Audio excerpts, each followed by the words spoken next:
Reglan koketka. Reglan koketka o'zi bu nima? Men sizga hozir to'liqroq tushuntirib berishga harakat qilaman. Mana shu ko'rib turgan ko'ylagingiz albatta reglan koketka fasoni. Bu yerda reglan yengni ustiga koketka qo'yilgan. Mana ko'rib turibsiz. Chekalari bo'lsa kant bilan bezatilgan. Mana shu siz ko'rib turgan ko'ylakni biz to'liq andozasini bugun siz bilan o'rganamiz. Men oldindan buni modellashtirib sizga sxemasini chizib tayyorlab qo'yganman. Albatta siz mana shu sxema bo'yicha chizib, mana shunaqa bejirim bo'lgan ko'ylakni bemalol tikib olishingiz mumkin. Bu safar sxemalarni sizga alohidadan chizdim. Ko'rib turganingizdek, birinchi bo'lib bu oldi sxemamiz. Oldi sxemamizda hamma raqamlarga qarab birma-bir chizib olsangiz, osonlik bilan chizib olasiz. Bu orqa sxemamiz bo'ladi. Oldi va orqa yuqorisiga koketkalarni alohida chizib ko'rsatib beryapman. Undan tashqari bu yengimizni sxemasi. Ana endi mana shu sxemalarni siz o'zingizga oldin daftaringizga chiroyli konspekt qilib, yozib, albatta raqamlarni qo'yib oling. So'ng biz siz bilan birgalikda andozani chizishni boshlaymiz. Birinchi bo'lib, oldi andozasini chizib sizga ko'rsatib beryapman. Bizga yoylashgan lineykami, to'g'ri lineyka kerak bo'ladi. Agar sizda yoylashgan lineykangiz bo'lmasa, to'g'ri lineykada chizib yoylashtirib qo'ysangiz ham bo'ladi. Xuddi shunaqa men ko'rsatayotgandek chizishga harakat qilasiz. Shunday bitta qog'oz olasiz yoki plyonkaga chizsangiz ham bo'ladi.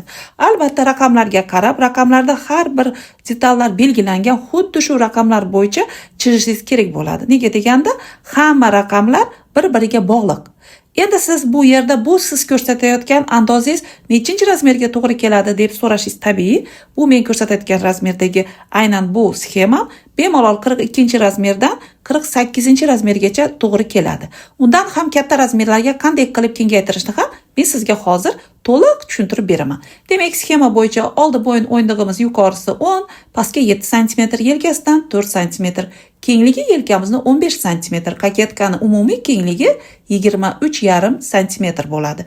Demak, koketkamizni pastga xuddi shunaqa yoylashtirib tushiramiz. Koketkamizni o'rtasini uzunligi 17 sm va albatta xuddi shu belgini qo'yish esingizdan chiqmasin. Bu yerimiz 13 sm. U belgi aynan yengimizni tugallangan joyi bo'ladi. Endi pastdagi qopga keladigan bo'lsak, etak qismini oldi o'yindisi 7,5, etakning kengligi yuqori qismi koketkaga qo'shilish joyi 31, ro'ymasi yuqorisi 8, pastga 10 sm. Yon tarafi 39, o'rtani uzunligi bo'lsa 46 sm.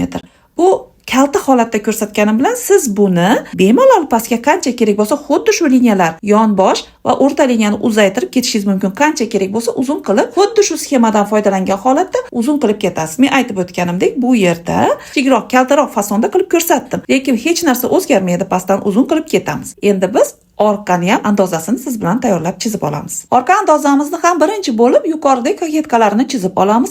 Koketkalarni ham aynan sxemaga qarab men chizyapman. Yuqori koketkalardan so'ng albatta pastga qoplarni ulab olamiz. Endi mana shu joyda sizga qanday qilib yonini kengaytirishni ham aytib o'taman. Masalan, bu razmerlar 48-razmergacha degan bo'lsam, endi sizga bundan katta razmerlarga kerak bo'lsa, masalan, 50-60-razmergacha ham bemalol foydalansangiz bo'ladi. Uning uchun faqat oldi va orqa yonlariga 4-5 sm, 6-7 yoki 8-10 sm bemalol qo'shishingiz mumkin. Shu yerda bitta oltin qoidani unutmang. Yoniga qancha qo'shsangiz, albatta yeng andozasida ham xuddi shu raqamlarni bir xilda qo'shishingiz kerak bo'ladi.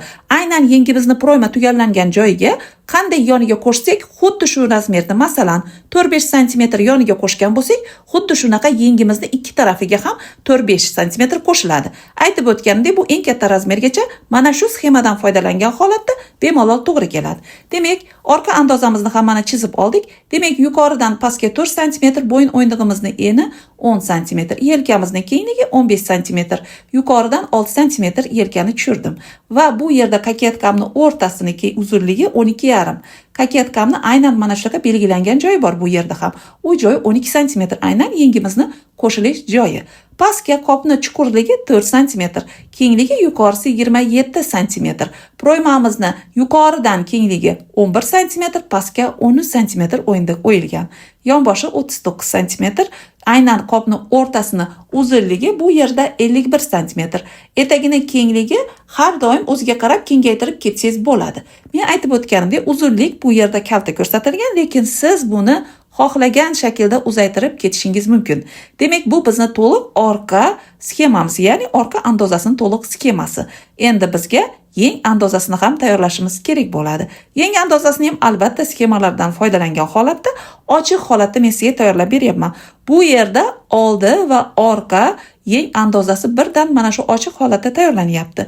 Biz yuqorida kaketkasini tayyorlab oldik. Shuning uchun bizni yengimizni yuqori golovka qismi shunaqa o'yilgan holatda bo'ladi. Nega deyilganda, kaketkaga yarmi o'tkazildi. Men oldindan bu andozalarni Mariams metodi bilan tayyorlangan asos andozalarda to'liq modellashtirdim. Modellashtirgan andozalarimni so'ng sizga qulay bo'lishi uchun xuddi shunaqa sxema holatiga keltirdim.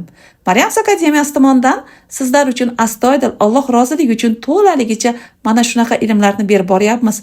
Sizga agar mana shu berib borayotgan darsliklarimiz ma'qul kelsa, albatta izohlarda o'zingizni fikringizni yozib qoldiring va mana shu berilayotgan darsliklarni siz ham albatta qaytarishga harakat qiling. Konspektlashtirib, birma-bir yoningizga mana shu video darslikni ochib olib, qaytadan chizib olsangiz bo'ladi. Demak, yengimizni ham chizib oldik. Yuqori qismini ko'rib turibsiz. 23,5 sm oldi tarafi, proymamiz 10 sm pastga, yuqorisi 8, oldi tarafdan 3 sm tushirilgan. Demak, 22,5 sm bo'lsa, orqa tarafi, ya'ni yengi qo'shilish joyi. Proymasi 11 sm kenglik, pastga 13 sm. Xuddi shunaqa yengimizni uzunligi 2 tomon 38 sm. Endi biz bunga qo'shimcha 5-10 sm ni yana uzaytirib ketsak bo'ladi. Ikki tarafdan 3 sm dan kiritilgan. Siz buni kiritmasdan to'g'ri keng holatda olib ketsangiz ham bo'ladi. Ko'rib turganingizdek, yeng andozasi ham juda ham oson, kengligi 60-65 sm ga mana shu razmerga to'g'ri keladi. Agar siz razmerni kattalashtirmoqchi bo'lsangiz ikki yonidan, demak mana shu yeng andozamizni ham ikki tomoniga qancha kengaytirsak, xuddi shunaqa qilib albatta qo'shib ketishingiz kerak bo'ladi. Paketkalarimizni qirqib mana shunaqa bir-birlarini ustiga qo'yib albatta tekshirib olishimiz kerak bo'ladi. Qoplarni ham alohidadan qirqib oldim. Mana shunday qilib andozalarni to'liq tayyorlab olsangiz, bu andozalardan siz har doim hamma razmerdan foydalansangiz bo'ladi. Sxemalarda albatta har bir raqamlarini to'liq o'zingizga chizib olishni unutmang. Demak, shu andoza bo'yicha biz matoda bichib olganimizdan so'ng aynan atrofini kaketkaga qo'shlash joyida yengini oldi orqani zborka yordamida qo'shamiz. O'rtasini xohlasangiz xuddi shunaqa kant bilan bezatishingiz mumkin. Oldi ochilishni, kengligini o'zingiz ixtiyoriy ravishda bundan ham kichikroq yoki kattaroq qilishingiz mumkin. Oldi ochilishni ham xohlasangiz tugmalardan, vazdushniy petyalardan foydalansangiz bo'ladi. Muborak Ramazon oyiga Mariams Akademiyasi tomonidan sizlar uchun juda ham foydali bo'lgan Umra, haj yo'nalishiga 3 ta katta darslikni mutlaqo bepul biz ochib qo'ydik. Siz ham mana shu darsliklarga qo'shilib olish uchun albatta izohlarda plyus qoldiring yoki bizni Telegram kanalimizga o'tib ana shu joydan yoki Instagramdan bemalol yozishingiz mumkin. U joydan o'tib mana shu bepul darsligimizga qo'shilib, darsliklardan foydalanib, o'zingizga, yaqinlaringizga, onajonlaringizga tikib ko'p-ko'p duosini olish nasib qilsin. Ramazon oyida ana shu darsliklardan ham, mana shu ko'ylaklardan ham tikib, yaqinlaringizga hadya ulashing. Ramazon oyi bu barakat oyi. Hammamizga xayrli, manfaatli, barakatli bo'lsin. Ramazon oyini chiroyli oxirigacha bexato tutib olish nasib qilsin. Mariams Akademiyasi sizlar uchun astoydil qo'limizdan kelganicha eng aktual bo'lgan mavzulardagi darsliklarni tayyorlashda davom etamiz va siz albatta mana shu darsliklarni bajarishga harakat qiling. Mariamsni yo'qotib qo'ymaslik uchun albatta obuna bo'lishni ham unutmang. Eng yaqin insonlaringizga, chevar dugonalaringizga ham mana shu video darslikni ulashib qo'ying. Albatta sizga ham savobi tegadi.